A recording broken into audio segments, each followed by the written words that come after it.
talked about the Seattle Storm, and when I look at this Mystics team, I think they have a lot of similarities. I think that both of these teams have the best young front courts in the league. We can argue about this, but Kiki Iriafen, Shakira Austin, and Lauren Betts are going to be a force to be reckoned with.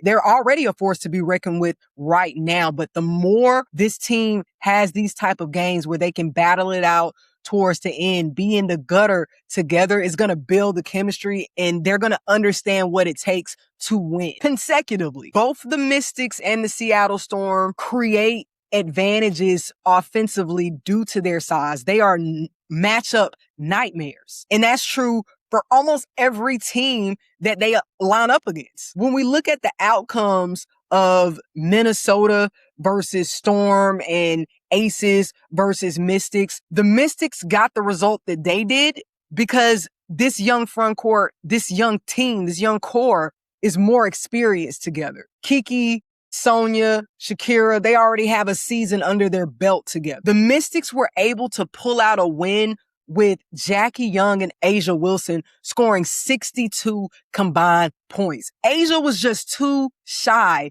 of a 40-point game. A'ja drops a 40 ball and you win the game.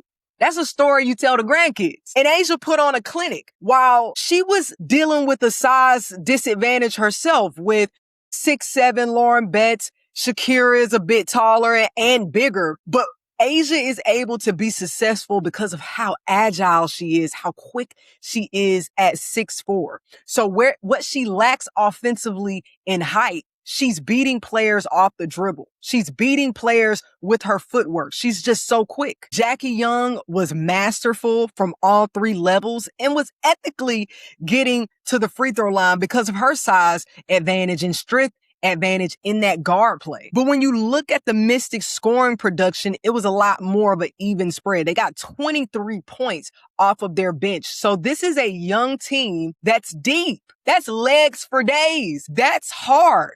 That's proving to be difficult for the more vetted teams because it was times where the Mystics were just more active, and that showed on the glass. The Mystics were able to get more rebounds. They out-rebounded the Aces by 10 because they were simply more active. And that proved true in one of the final moments of the game where Shakira Austin was able to follow up off the missed layup from Sonia Citron on the give and go. She caught the Aces staring and was able to clean up and get the and one. She got that and one because she was just active. The Aces are going to have to figure out how they guard big because this type of matchup has proved difficult for them throughout the first half of this season. I like what it looked like when they had Chelsea Gray playing over the top of Shakira Austin that led to A'ja Wilson on that help side.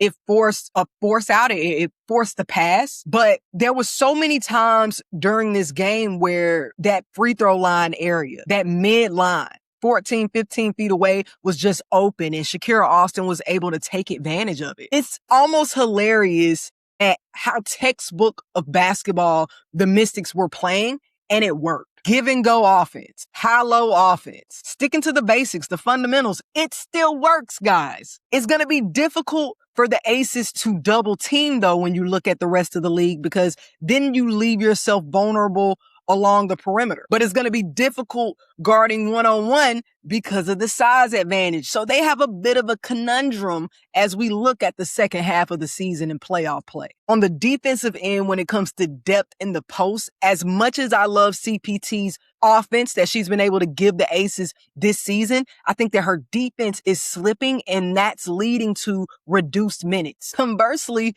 Bree Turner is looking more comfortable, more confident. I really like the minutes that Bree Turner has been given in the last couple of matchups. She's been ready and knowing when the ball is coming. She's gotten used to the no-look passes from Chelsea Gray and Jackie Young. But I will say I was a bit disappointed that the Aces didn't take advantage of punishing Georgia Amoore, who's 5'6". They had many opportunities to kind of get a pin down over Georgia, and I really only saw them take advantage of it once in the first half with Stephanie Talbot. But after that, I didn't really see them take advantage of that matchup with pretty much Georgia on anyone from the Aces. But good on the Mystics for not allowing it. So the Mystics have a lot of momentum going into All-Star Weekend. The Aces have a lot to think about and consider, but we know how the Aces like to turn up towards the end of the season, how they like to show up during the playoffs. So I'm not worried